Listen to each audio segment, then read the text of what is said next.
मैं डॉक्टर नवनीत वर्मा, सह आचार्य, राजकीय कन्या महाविद्यालय श्री गंगानगर। जैसा कि आपको विदित है कि हम बीए फर्स्ट ईयर में पिछली वीडियो में कबीर पर चर्चा कर चुके हैं और उसी ही क्रम में आज हम लेते हैं एक नया प्रश्न,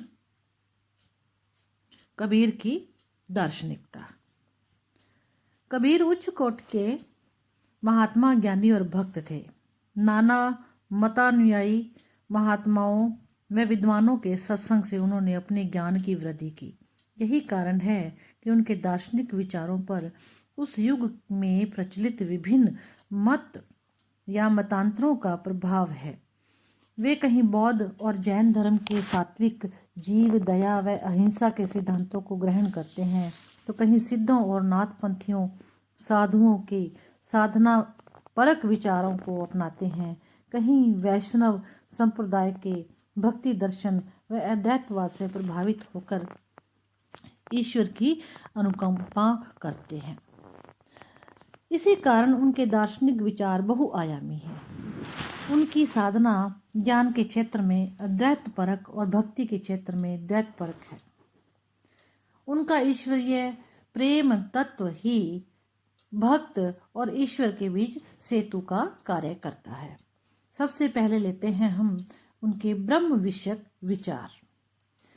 कबीर ने ब्रह्म के विषय में अपने विचारों को दार्शनिकता के धरातल पर अभिव्यक्त किया। ब्रह्म के साथ जीव, माया और जगत के संबंधों की अभिव्यक्ति उन्होंने अद्वैतवाद के अनुरूप की।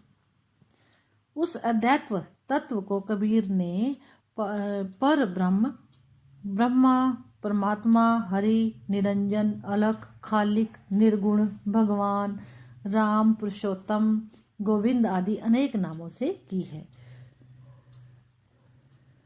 यद्यपि कबीर निर्गुण निराकार ब्रह्म के आराधक रहे हैं, तो भी उन्होंने अपनी अनेक वाणियों में ब्रह्म के सगुण स्वरूप की भी अनुभूति करते हुए उनकी झांकी प्रस्तुत की है और उनका भगवान सगुणोपासक के समान ही संवेदनशील, करुणामय और तीनों लोकों की पीर जानने वाला है। जीवात्मा संबंधी विचार। कबीर ने ब्रह्म और जीव में तत्वतः कोई भेद नहीं माना।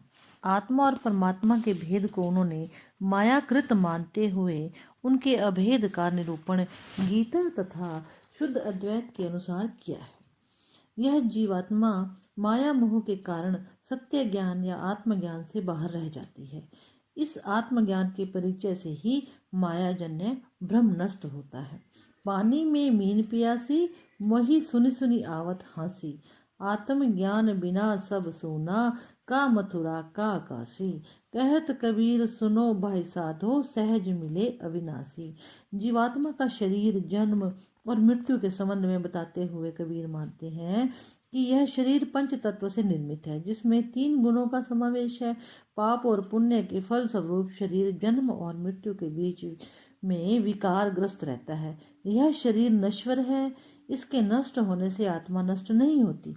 कबीर ने आत्मा और परमात्मा में एकत्व की साधना की है और आत्मा पर से माया का भ्रम का पर्दा हटने पर परमात्मा से उसका तादात्म्य हो जाता है।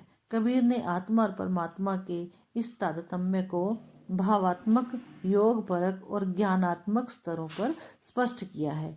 भावात्मक तादात्म्य में रहस्यवाद आ गया है। यौगिक तादात्म्य में कुंडलिनी जागृत होकर जब ब्रह्मरंध्र तक पहुंचकर अमृत पान करती है, तब आत्मा परमात्मा में लीन हो जाती है।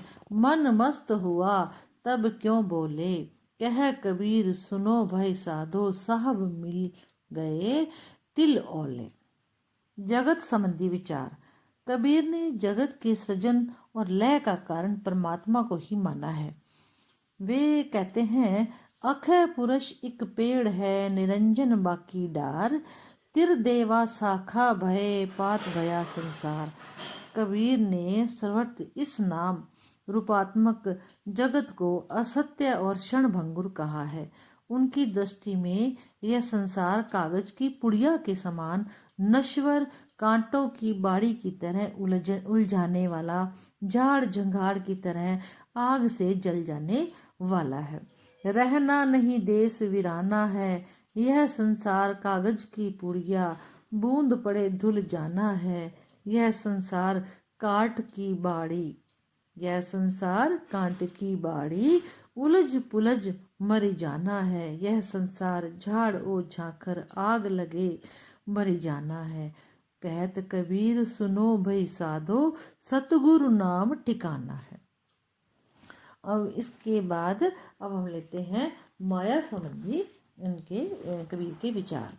माया का अर्थ है अज्ञान या भ्रमजाल। यह संसार माया जाल है।